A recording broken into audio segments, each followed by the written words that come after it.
الحمدللہ والصلاۃ والسلام علی رسول اللہ۔ آج میں ایک ایسی حدیث پاک کے ساتھ حاضر ہوا ہوں کہ جس کا عمل تو بہت ہی چھوٹا ہے، بہت ہی آسان ہے، مگر وہی عمل آپ کے رزق میں اضافے کا سبب بنے گا اور وہی عمل آپ کے رزق میں برکت کا سبب بنے گا۔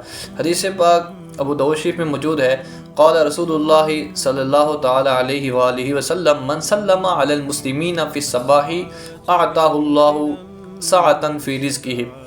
حضور علیہ الصلوۃ والسلام ارشاد فرماتے ہیں کہ جو شخص صبح کے وقت مسلمانوں کو سلام کرے گا، اللہ تبارک و تعالیٰ اس کے رزق میں فراخی عطا فرمائے گا۔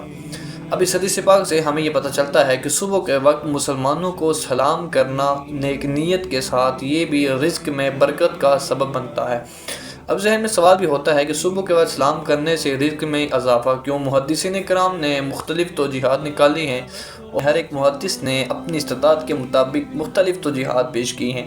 چند ایک اہم توجیحات کہ جب بندہ اپنے کسی مسلمان بھائی کو سلام کرتا ہے تو وہ نہ صرف ایک سلام ہی کرتا ہے کہ بلکہ وہ اپنے بھائی کو دعا بھی دے رہا ہوتا ہے کہ اللہ کی تم پر سلامتی ہو، اللہ کی تم پر رحمت نازل ہو، اور جواب میں وہی شخص اس کو بھی یہی دعا دے رہا ہوتا ہے کہ اللہ تعالیٰ کی تم پر رحمت نازل ہو، اللہ تعالیٰ کی تم پر سلامتی نازل ہو۔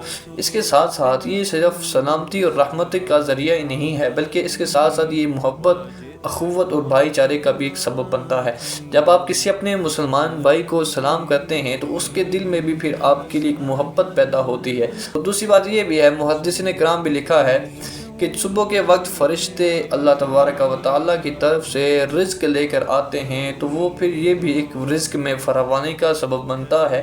اس لیے جو شخص صبح کو اٹھے ہوئے ہوتے ہیں، قرآن پاک کی تلاوت کرتے ہیں، ذکر و اذکار کرتے ہیں، تو وہ پھر رزق بھی لے رہے ہوتے ہیں اور اللہ تبارک و تعالیٰ کی رحمتیں اور برکتیں بھی حاصل کر رہے ہوتے ہیں۔ اللہ تعالیٰ ہم سب کو قرآن و سنت پر عمل کرنے کی توفیق عطا فرمائے۔